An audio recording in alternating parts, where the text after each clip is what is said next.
So without any further ado, let me introduce Dr. Philip Nitschke. For more than a decade, Dr. Nitschke has been the face of voluntary euthanasia debate in Australia and around the world. He's the founder and director of Exit International, a leading end-of-life advocacy group, and he's a 7-time nominee for Australian of the Year. He's the recipient of many awards, including the Rainer Humanitarian Award and the Australian and New Zealand Humanist of the Year. Tonight he'll discuss the obstacles to legislative reform for voluntary euthanasia and why almost no progress has been made in Australia since the world's first voluntary euthanasia legislation in the Northern Territory was passed and quickly overturned. Please join me in introducing Dr. Philip Nitschke.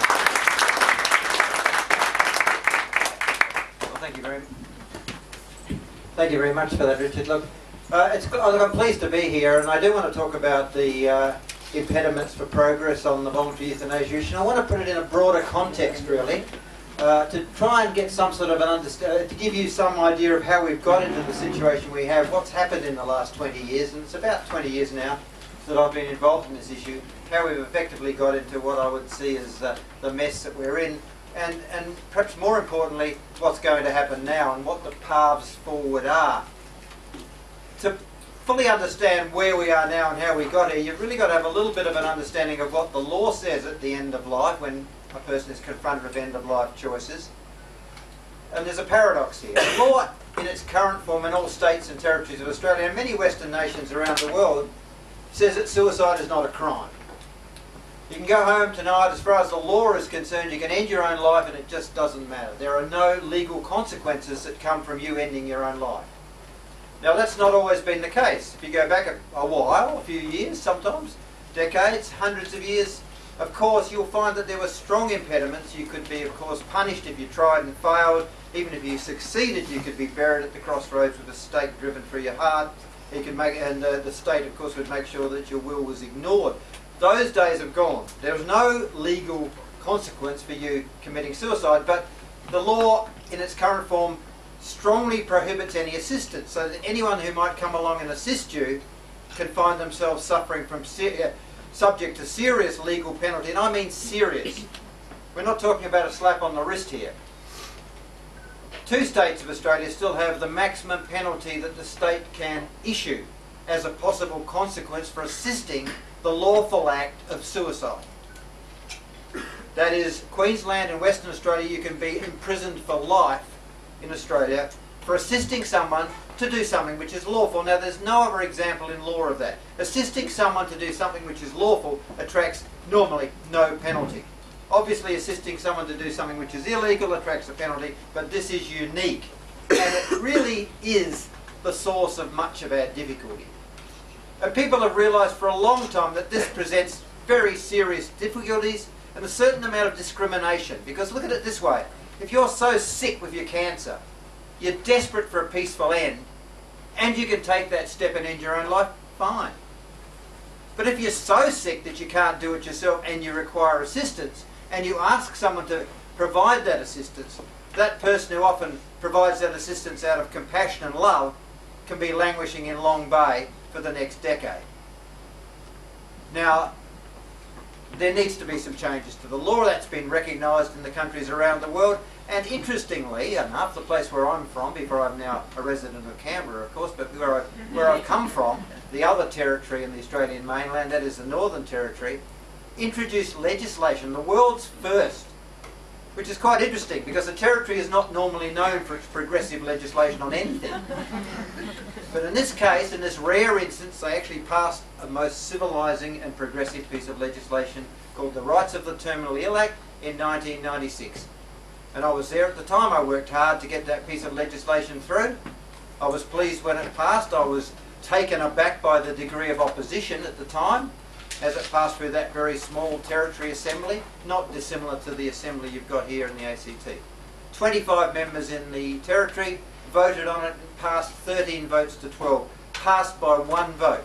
A particular piece of legislation that said that if you satisfied strict criteria, you could be lawfully helped to die. And those criteria were strict. You had to be sick. You had to be very sick. Often I say this, you had to be just about dead to qualify. That's how sick you had to be.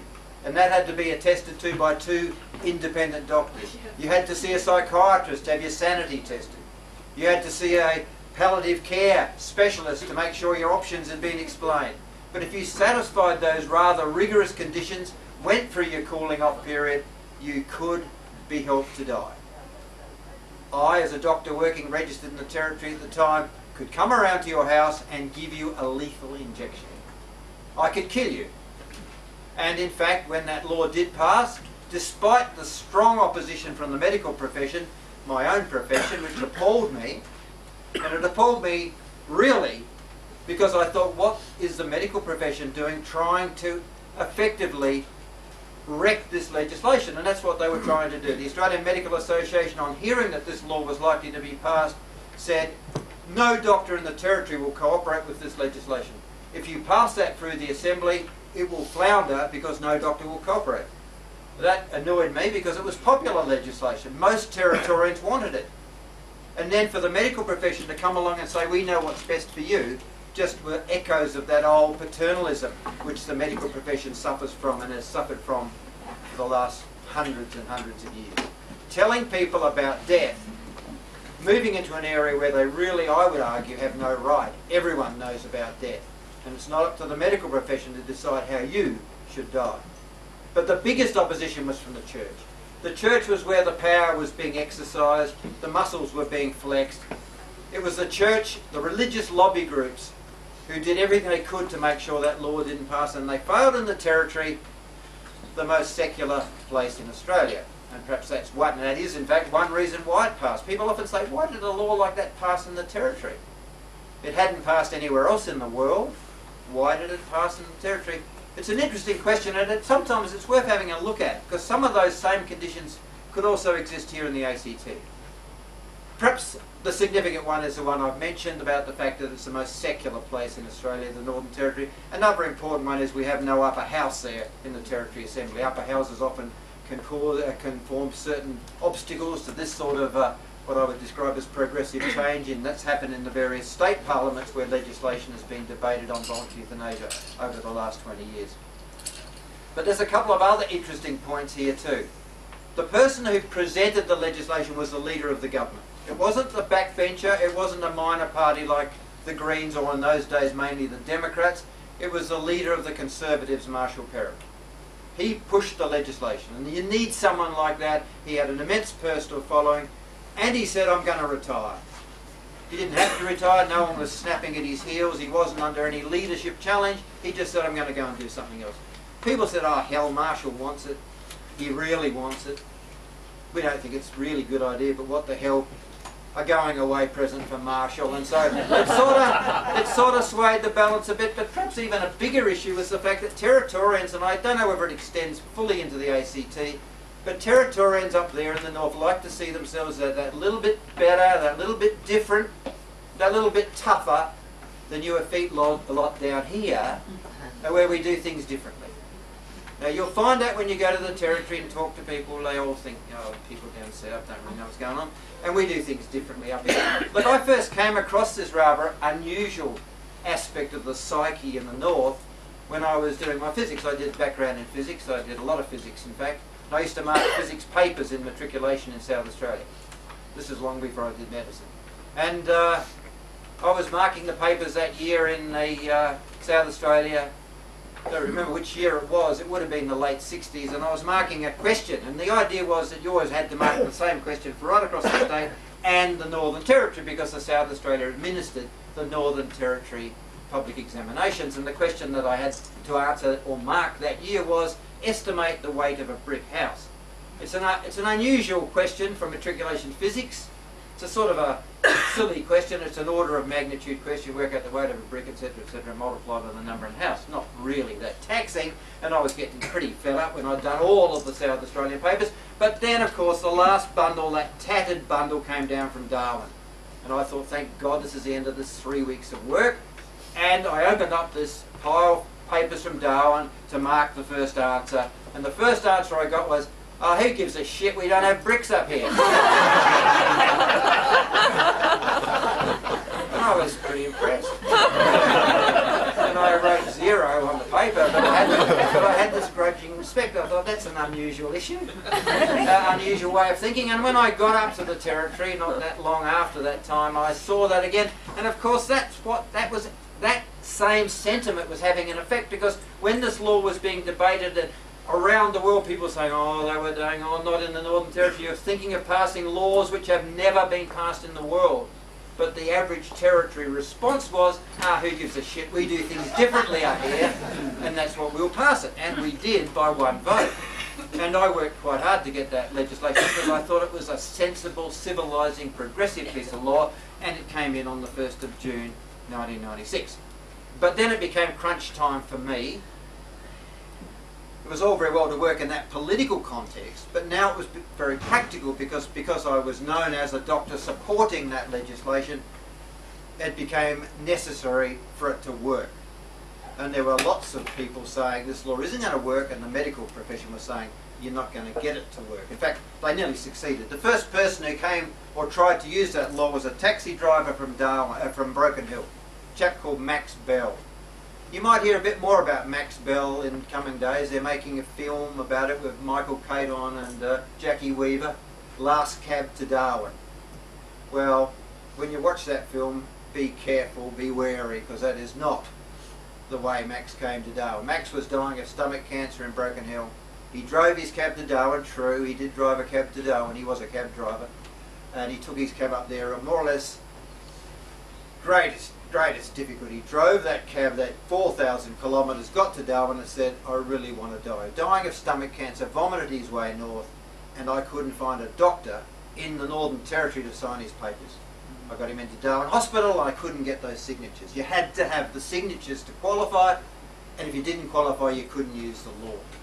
After 3 weeks, he turned around, he said, you didn't do your homework, boy. You said I could use this law. And I said, I'm sorry, I didn't know it was going to happen. And I was rung up from the college, head of the College of Physicians in Darwin, and said, this law's not going to work. And they were gloating, really. That was the profession, the medical profession, saying, you've got a law, but it's never going to work. Max got into his cab.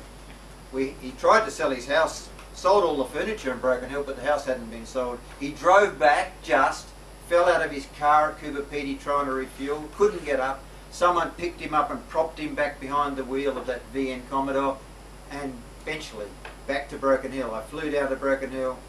I put my swag in the lounge because there's no furniture. We bought him a bed. He lived in there for 3 weeks, and finally in the Broken Hill Base Hospital he died in the way he didn't want to die. It was a tragedy.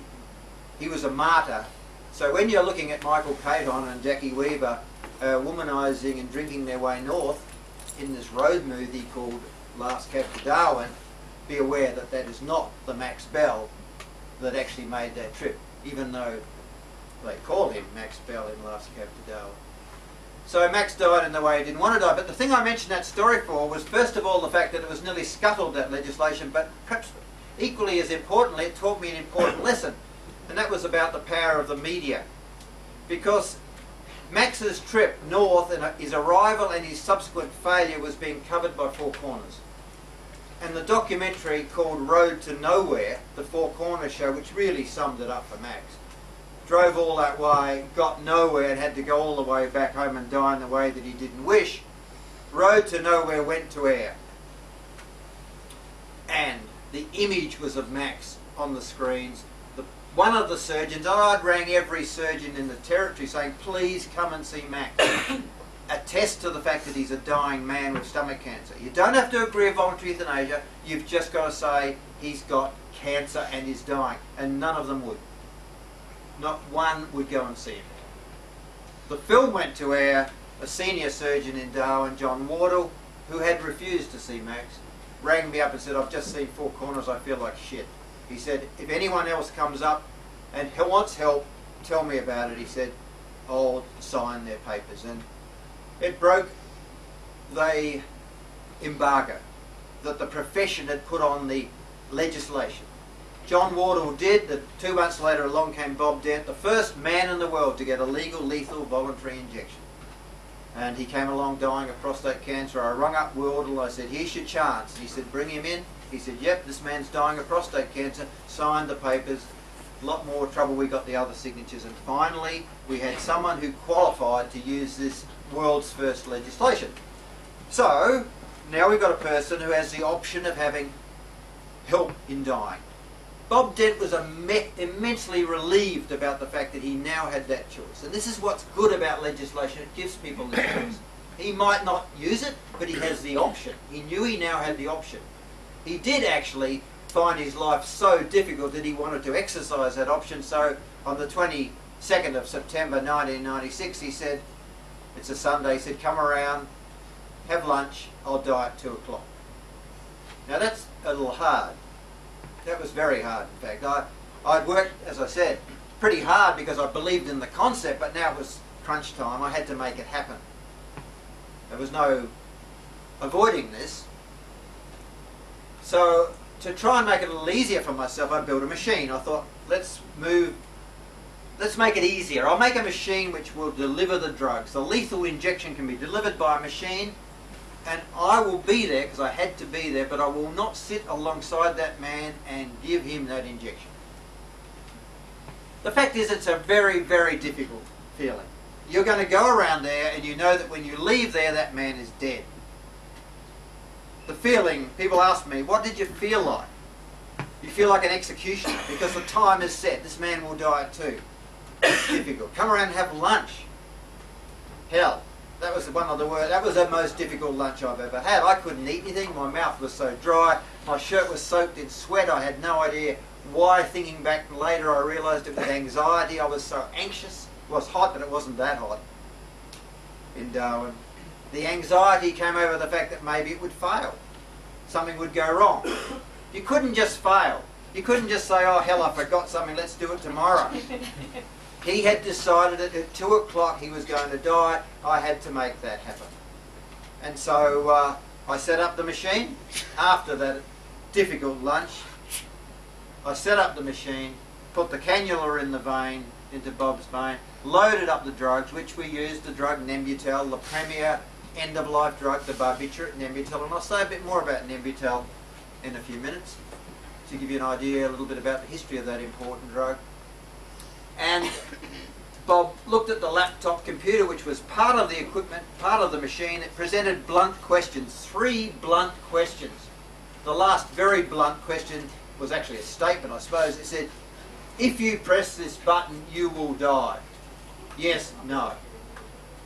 And he pressed the button quickly. He pushed the machine out of the way. He held his wife Judy in his arms. I sat there on the other side of the room waiting those awfully long 15 seconds for the machine to start, and it started up, and it started with a ticking sound, and as it started to tick, my anxiety started to drop. I started to feel a whole lot better when those drugs started to flow. They flowed into his vein, and he died in a few minutes while his wife was holding him. She sat there holding him for about half an hour. At the end I went over, I confirmed that death had taken place, and I packed up in the machine and I left the room. 3 more people used that machine before the law was overturned here in Canberra by federal parliament. The pressure was on to get rid of that law. The religious groups in particular were exercising considerable sway within federal parliament, and a vote was brought on, pushed by Kevin Andrews, in those days conservative backbencher. Well, he was a conservative, he was a backbencher.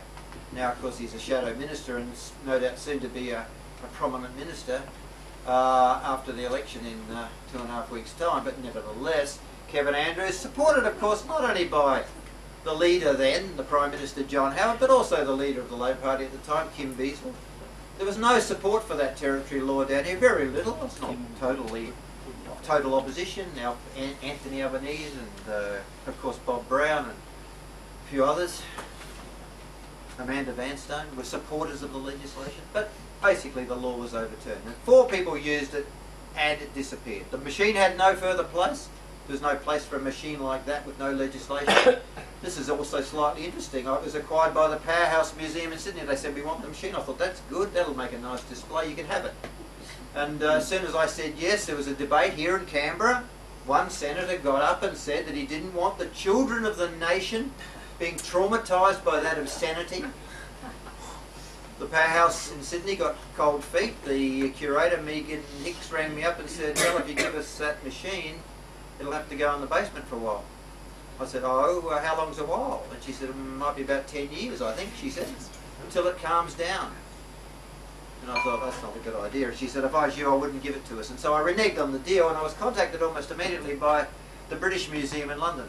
And they said, we want the machine. They'd heard about what had happened over here, and I said, good idea. Got on a plane from Darwin, flew to London, took the machine over.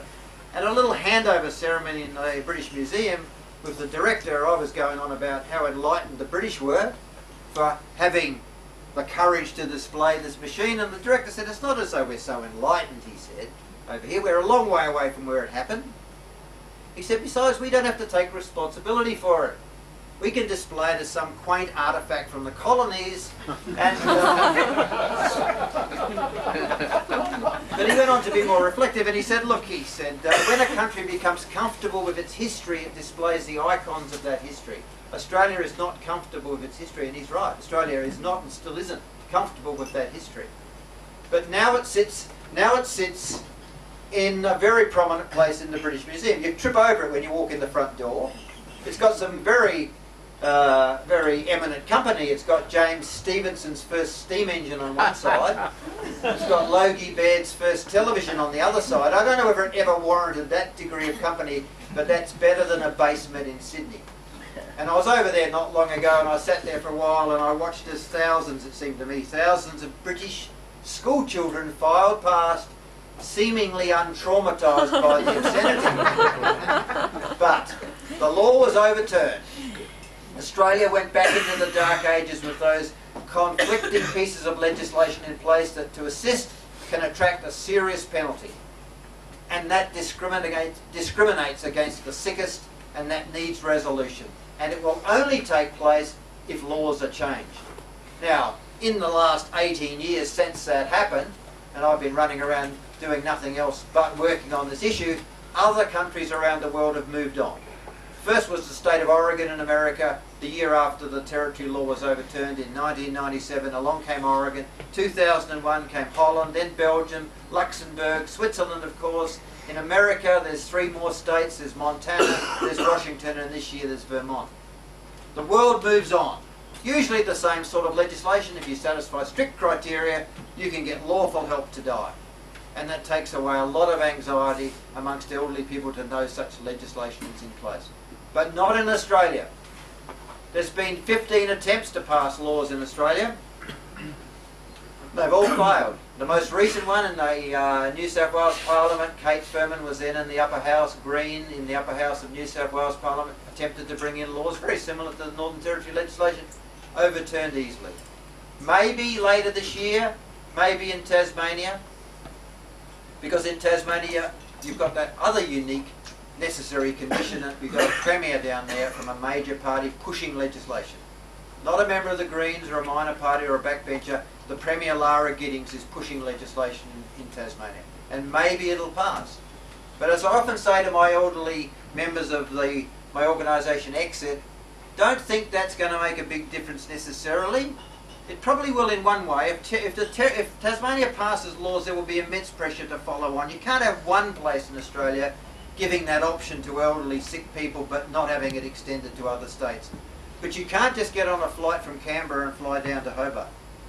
They've got residential requirements, something we didn't have in the Northern Territory. The condition of this new legislation, should it pass when it goes in front of the Tasmanian Parliament later this year, 2013, is that you must live in Tasmania for a year before you're able to use the law. A residential requirement. It's to stop death tourism. And of course, when I was telling a group of people recently, elderly people, about this little restriction, the comment I got from the back of the room is, hell, if you had to go and live in Hobart for a year, you'd want to die. And I mentioned that same little anecdote on an ABC in Hobart, and no one laughed at all. They take themselves very seriously down there. And maybe that law will pass, and maybe that will bring about change. And of course there's a necessary other federal requirement, and that's one of the reasons I'm here living in the ACT now, my new home, in Canberra, standing for the Senate election in 2.5 weeks here, because overturning of the Northern Territory law was done by exploiting a weakness of the Territory Constitution, and you have the same weakness here. The federal government exploited that weakness by the passage of the so-called Kevin Andrews Bill. It said that territories cannot make laws on voluntary euthanasia. They haven't got the ability, the maturity to pass such laws, and so those laws can never be made in the ACT or in the Northern Territory or of course in Norfolk Island, our other territory. Now that needs to change, and that's a federal responsibility and need. So Australia needs to change the laws, but I'm going to finish now by talking about a somewhat broader question, because the issue is a changing one. What has happened, of course, with this slow progress on legislative change is that people have effectively voted with their feet. They've said, if I can't get access to good legislation, if the changes will not come about, we've seen, as I said, 15 failures in the state parliaments around the nation, I will look after myself. And we've seen that especially in the last couple of years. The country is now flooded. Flooded is perhaps a strong word, but there's never been as much of the premier euthanasia drug, Nembutal, in Australia as there is now coming into the country.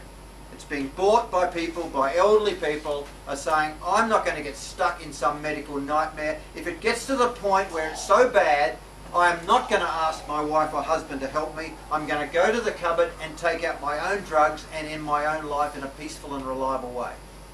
And the drugs are being imported, and the numbers of people that are doing this increases and increases and increases. And what I find is, of course, that when people do have access to that drug, it has the same effect as good legislation. They stop worrying. They've got a safety net in place. They hope they'll never need it, but they know that in the cupboard, if things get too bad, they've got something that they can simply take as a drink, and they'll simply go to sleep and die. And that's what, of course, we did in the Northern Territory. It's what they do in Holland or Switzerland. You can either have the injection or you can drink down this premier drug, Nembutal, the barbiturate. It was a sleeping tablet back in the 50s. It was a very common sleeping tablet in the 50s. But then, of course, people realised that it didn't just help you sleep. In fact, if you took too much of it, you died. And of course, Marilyn Monroe used Nembutal, Judy Garland used Nembutal, Jimi Hendrix used Nembutal, but since that time it's been taken off the market. Only vets have access to it here. No good asking for it from your vets. Vets use it as an anaesthetic when they operate on animals or to put animals down, but you can't just head off to your vet and throw your arms around their ankle and say, oh, I think I'm going to operate on the cat this weekend. Can I have a bottle of that Nembutal? You'll have to go to the trouble of working out how to get on the internet and order it in from China, and you'll probably get it. It'll cost you about $400. It's got a shelf life of 25 years if you store it properly, and that stitches up your option, which is one of the things I said I thought I'd talk about today. Is the path forward the passage of legislation, or is the path forward making access to drugs like that more universally available? And I think there are arguments both ways, but I'm certainly not suggesting that the sole answer is in the passage of legislation. There are many, many people who say, with even the best legislation, the idea of going out and having my credentials checked by a panel of doctors is not what I want. I make the decision when I want to die, not a bunch of doctors. I'm not coming along there and having them check my papers to see if I am eligible to die. I will make the decision. Now, if you're of that ilk, then you really need to be thinking about getting your own option in place. I'm going to finish off pretty well now. I'm looking at the clock here. Say a few words about censorship to finish off. Our government, both federal and state, have really worked along the idea or the principle that it's not a good idea to have people die, so it's not a good idea for them to know how they might end their lives. So the best way to stop people actually taking this course, albeit this legal course, is to make sure that they don't have access to good information. And censorship has been increasingly used to control access to this information. I think this is quite a foolish and very narrow-minded approach to this issue that our state and federal governments have taken. I think a healthy society has access to all information, and people then are in a position to pick and choose and make decisions in their best interest. This idea that you can deprive people of information and they just sit there and smile and live long and happy lives into the twilight years, comfortable in their ignorance, is foolish. Of course, what it does do is drive the most damning of statistics, and it's the commonest method that the elderly use to end their lives now in Australia, in Canberra 2013, is by hanging. That is a grim and horrible death. But if you can't get good information and you become desperate, desperate people do desperate things. Anyway, the point was you need to know something. People said you can't run around the nation talking about Nembutal. People will, as soon as they hear about it, they'll be out there sourcing it. They'll be getting it from China or from Mexico or best place in the world, Peru, and they'll be getting it and swilling it down and dropping in the gutters of Canberra. It's a quaint idea. It's the only reason we're alive is because we can't work out how to die. And it seems like, Nembutal, good. Oh, now I know how to die. I'm off and doing it. People all want the option, I would argue. They want to know they've got that safety net in place, and they hope to hell they'll never need it. But that's not an inconsistent position. So when we tried to put the ideas in place and wrote these ideas down, telling people how they could get the best drugs, published it in the book. This is the book here, my Peaceful Pill Handbook. The government's reaction, the federal government's reaction, was to overturn the decision of the Office of Film and Literature Classification and ban the book. This is the only Australian published book banned in 35 years. Now that's quite an achievement, to have written something that's just so evil that it's been banned in this country. Only book banned. And so, as I said, I don't know whether to be flattered or not when I got the decision. This is an illegal copy. There is only one legal copy of that book in Australia. And that resides here in Canberra, interestingly enough. And when I was speaking in Canberra a year or two back, the curator, chief librarian from the National Library came up afterwards, and she said to me, "Why don't you come out to the National Library tomorrow? I've got something you might find interesting." So I went out to the National Library, that very imposing building there, on the other side of this lake, and was taken in and taken down into the basement, where in the vault they keep the seriously dangerous material. Because the National Library is the only library which is legitimately or lawfully able to hold a copy of this very dangerous book. Interesting, this is a banned book which is not to do with creating weapons of mass destruction. It's not about terrorism strategies or jihad. It's about how you can peacefully, lawfully end your own life. But it was a banned book. Anyway, we got taken down. They undid all the padlocks. They opened up the vault. And we walked in, and there was this shelf of very, very dangerous material. And she took down the book, and she said, "We'd like you to sign it for us." So we signed the book. Me and my partner Fiona, who's the co-author, and they took a photograph of it, because they could see the ludicrous nature of using censorship to try and keep a population healthy. It does not keep a population healthy to deprive people of information. What it does is to drive these other, I think, bizarre statistics, such as the one I've just mentioned about the number of people hanging themselves. The healthy society opens up those barriers, gives people information, empowers people, and allows them to make rational choice.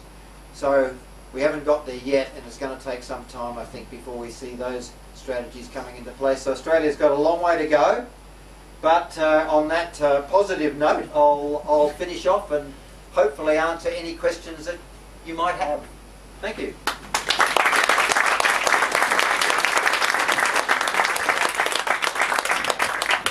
Thank you very much, Philip. And as an economist, I think there's a few economics books around that are a bit more dangerous than yours, but haven't seen them locked up. Look, we don't have our roving mic tonight. We've got one with a cable, so we're going to put it up the back. I might just, so if anyone's got a question, we'll take, all right, there's one right here, but we're going to make a bit of a line at the back, if that's all right, after you.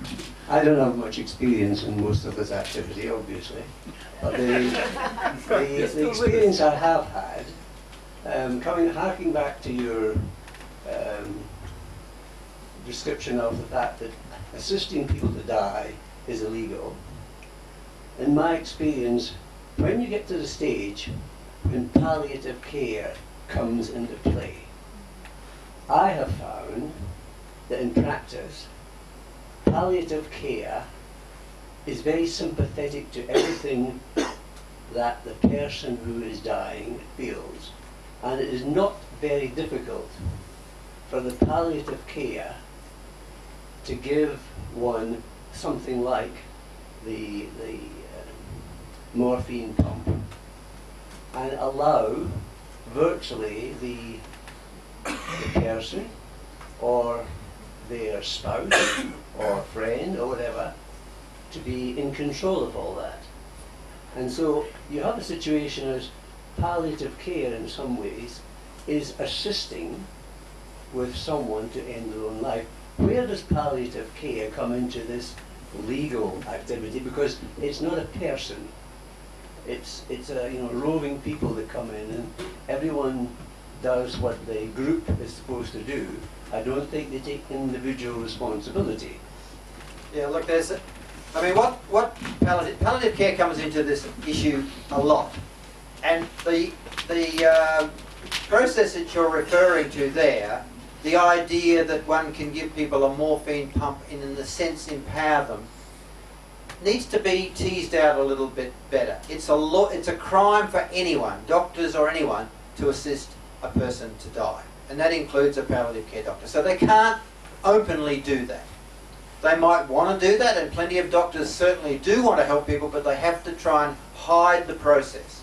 And the way they hide the process, or one of the ways that you can hide the process, which is safe for the doctor, and in a sense gets the patient what they want, that is a death, is to allow the patient access to strong analgesics, arguing that that is the reason they're getting those drugs is to control the pain, not to bring about death, saying that after a while on that dose it didn't work, so increasing the dose, increasing the dose, increasing the dose over a period of time, saying we're titrating the drugs because the pain is particularly difficult to address. And that relentless but slow increase of a strong painkiller, usually morphine, till death takes place, goes under the name often of slow euthanasia, sometimes known as the doctrine of double effect. It's double effect because the doctor, when questioned, says, I was not trying to bring about the death of that patient. That would be a crime.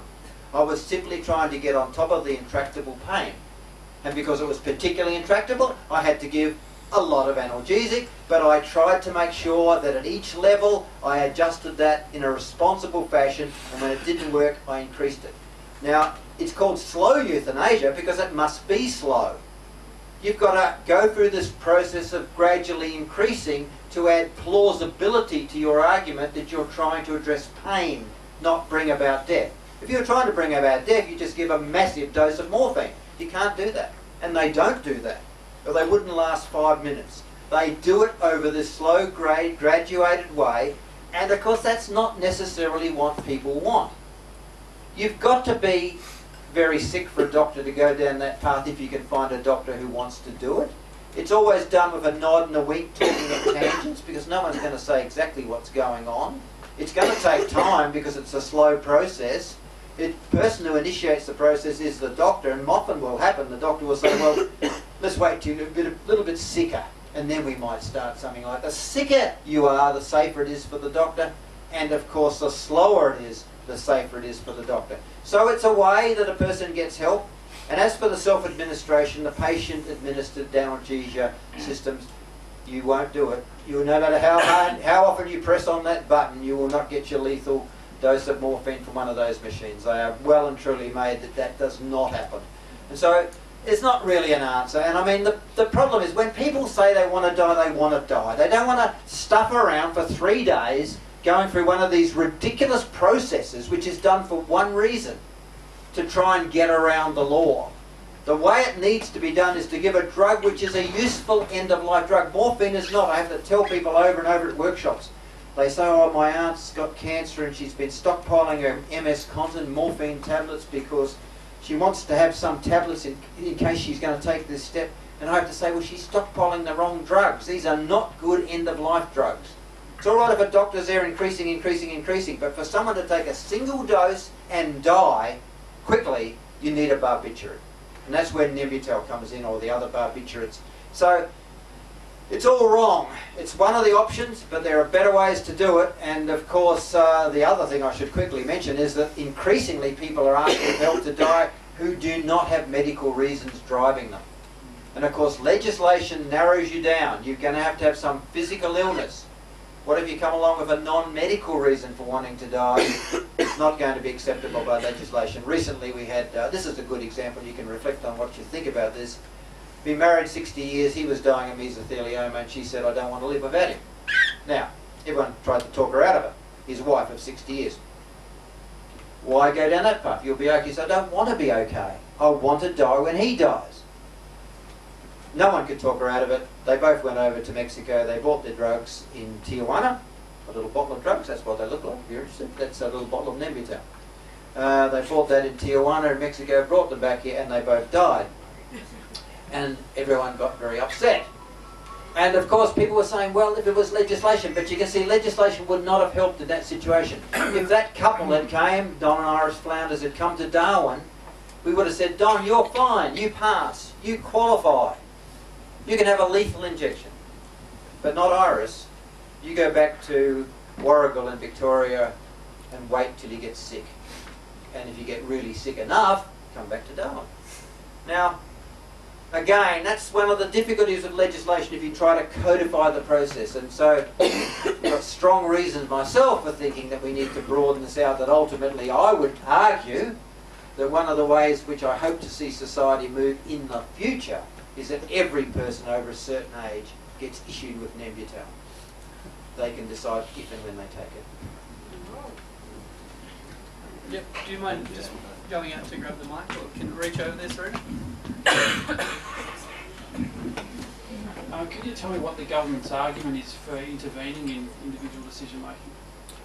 In intervening in the decision making on overturning the legislation, do you mean? Well, not so much the Northern Territory legislation, because it sounds like that was a loophole, but yes. Just conceptually, why don't they let us do this? Yeah, well, I mean, look, there are a lot of arguments. I mean, you'll hear all the arguments about why we shouldn't go down this path, and I don't like describing them because I can't obviously put my heart and soul into presenting them in a way that you'll think they're plausible, because I think they're all a bit foolish myself. There's this idea that it will somehow or other damage the doctor-patient relationship, which I think is ludicrous. In fact, the idea that as a doctor we walk away from patients when they ask that final, most important question, and we say we can do everything else, but we can't do that, and we turn our backs on them. They say there'll be a slippery slope. You'll start off with codifying it to people that are terminally ill, and before long you'll be talking about people that are chronically ill, and before long you'll be talking... So the slippery slope idea, that there'll be some loosening of requirements, and they say that's what's happened in countries like Holland and the like. Well, of course there would be an evolution of legislation. That's what happens in all laws. It happened in the abortion debate. It started off, perhaps you had to be a woman who was had a risk to life if the pregnancy proceeded to get access to lawful abortion. That's changed now. But that's part of the democratic process, and legislation, I think, has to be dynamic. So I don't go much on that argument that there's going to be a slippery slope, and to sit on your hands and do nothing and leave in place this unjust, inequitable system which we've got out there in the streets of Australia now, claiming that we can't do it because it might all go wrong, I think is a foolish argument. If we're worried about it going wrong, bring it in and watch it closely. If it starts to moving in directions we don't like, change it. It's not chiselled in stone, it's a piece of legislation. It can be brought in, it can be taken out. But as I said, our opponents often say because there might be dangers that develop, we shouldn't do anything. But what that does is leave in place this very unfortunate situation that's out there now. Hi, you've talked a lot about older people in Yes. euthanasia, but what about younger people who are also terminally ill? Well, of course, like younger people can, of course, get terminal illness and can die, and that was recognised and is recognised by most of the legislative models. There obviously is a point at which you recognise that death is permanent, and in somehow the age you pick. I mean, sometimes you think you pick an age, and there will be people who will argue about it, but the general age is that you must be an adult in the legislative models around the world. People say, well, teenagers get terminal illness. Are they to be deprived of access to this legislation? And by and large they are. The idea is that you must be an adult. And in the legislative models, I mentioned 7 places around the world, pretty much the same. You must be over a certain age. The Dutch have loosened it a bit. They've moved it down into the teenage years, reflecting the fact, as you pointed out that there are young people, even younger than adults, but I think most people feel fairly comfortable with the idea that adults should be the ones to decide. People don't feel that comfortable about making decisions for other people.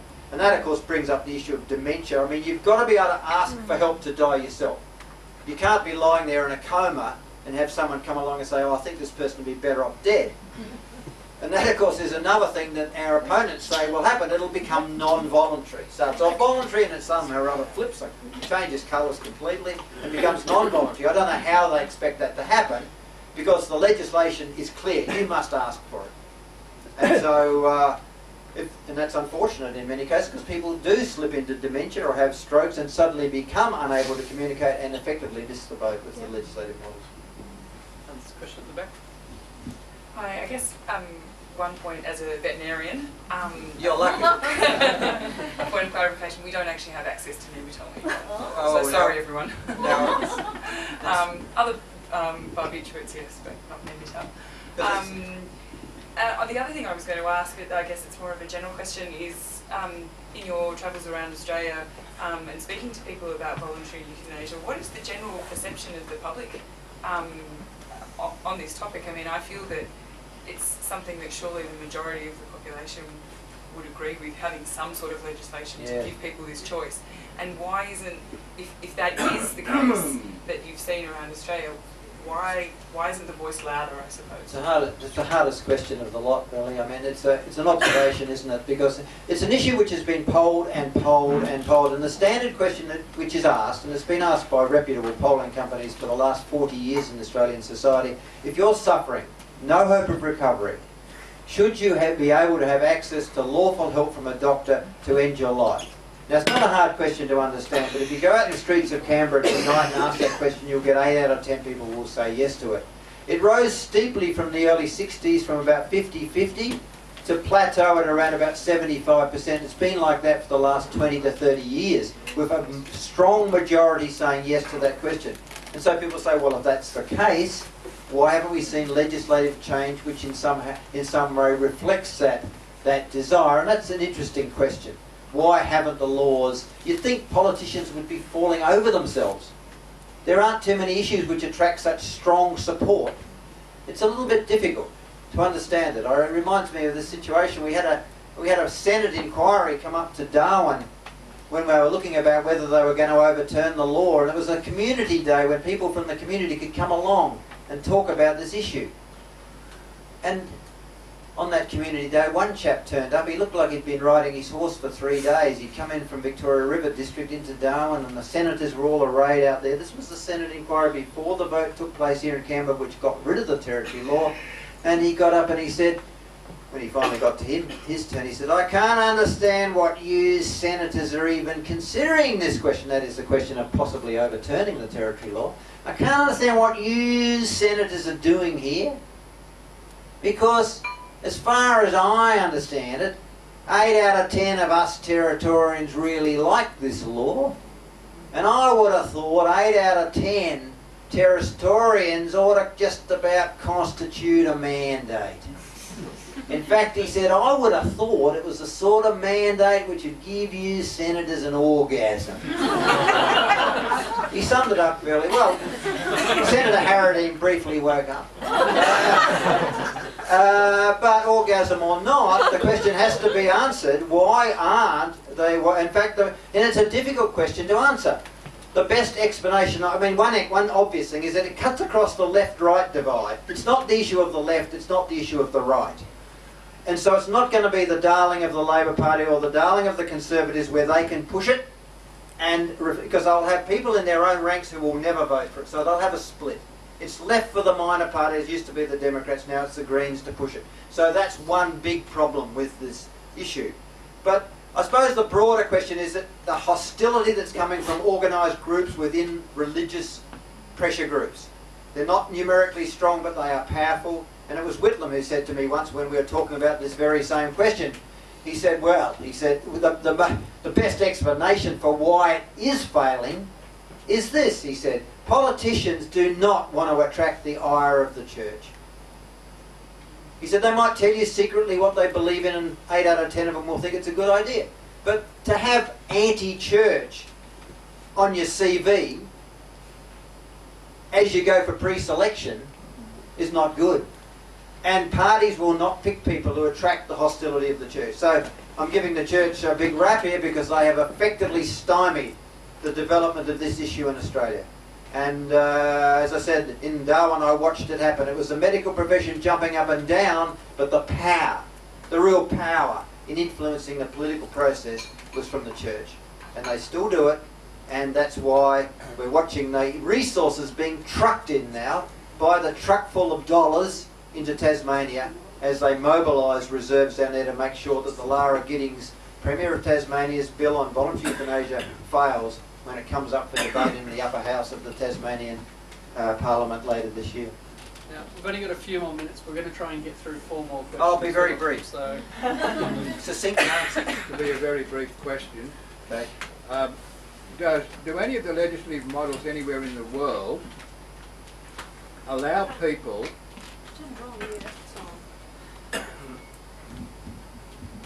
Do any of the legislative models anywhere in the world, I think you said there are 7 places, do any of these allow people to make a will, a living will, where they say, if I am brain dead, or if I am demented and dying of something, then I can't at that point ask for death, but I've asked for it in my living will in advance. Yes, look, it's considered to be a very necessary development, and it's seen, of course, as an advance. The one model I've seen which actually has that enshrined is part of the legislation. It's the proposed model in New Zealand, which is going up for vote if they get it up to the Parliament this year, we hope. I've forgotten the name of the politician.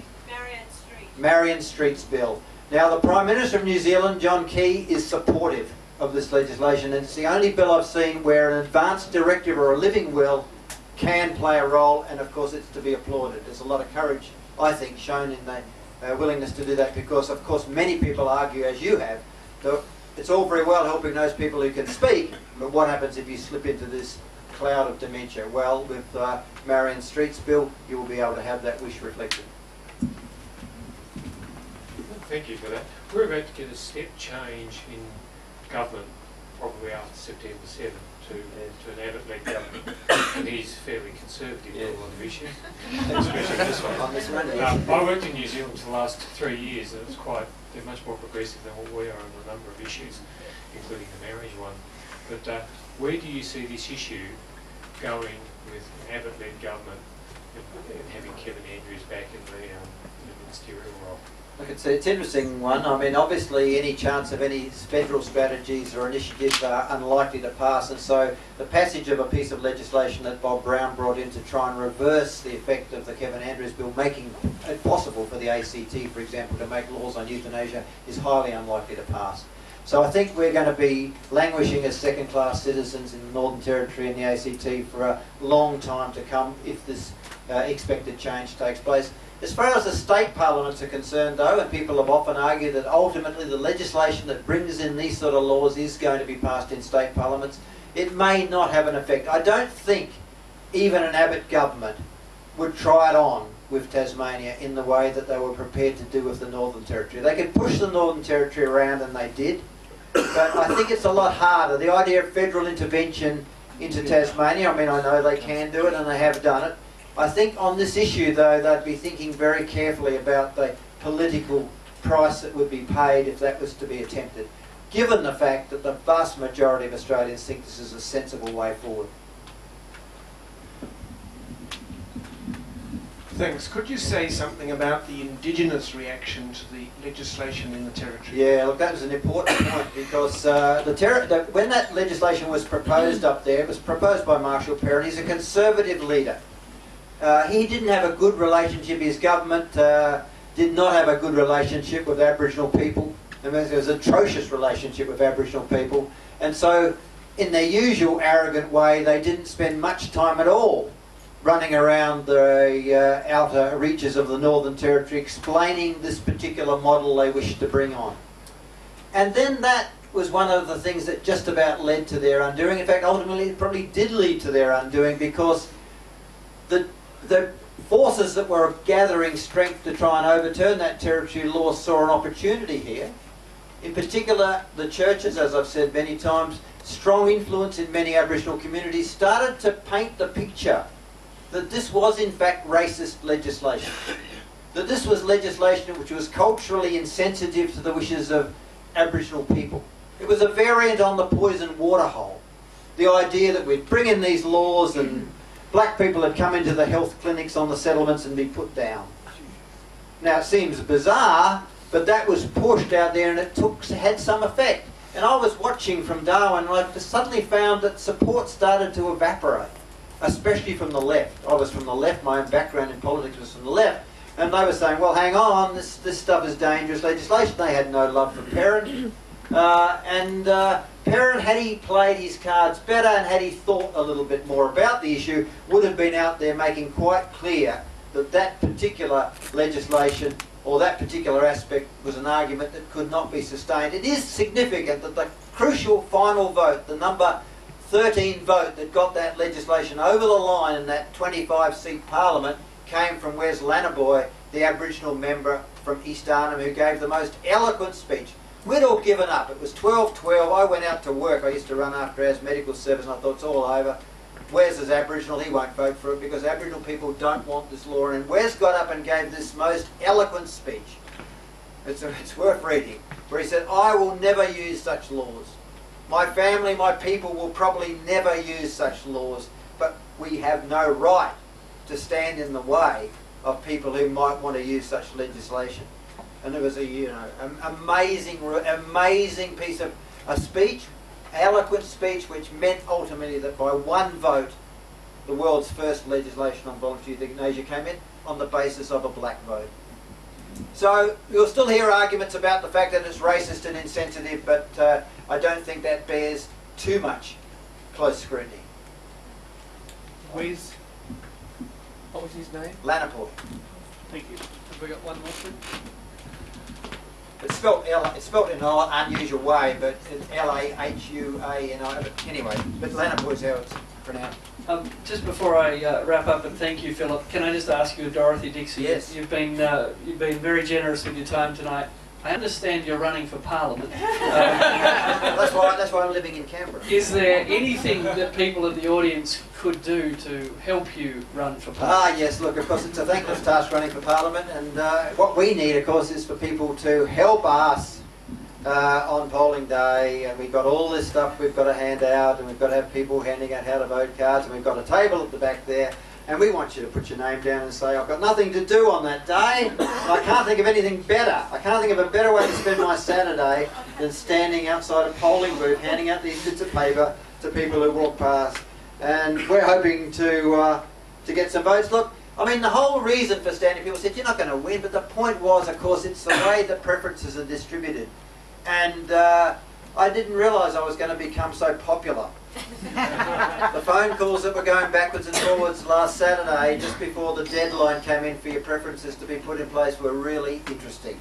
Everyone wants to know someone who's sitting there filling out their preferences form, because it was seen that there are a group of people, especially in the ACT, perhaps a little bit disenchanted with politics, perhaps a little bit elderly, who see this issue as so significant they'll say, damn it, and put a 1 there above the line, because we're above the line, we've got our party registered, and then allow the preferences to flow. And if you're wondering where they'll go, ultimately, in the case of the Territory, no, they're not going to Jim Salim, as you may have heard on PM tonight with WikiLeaks.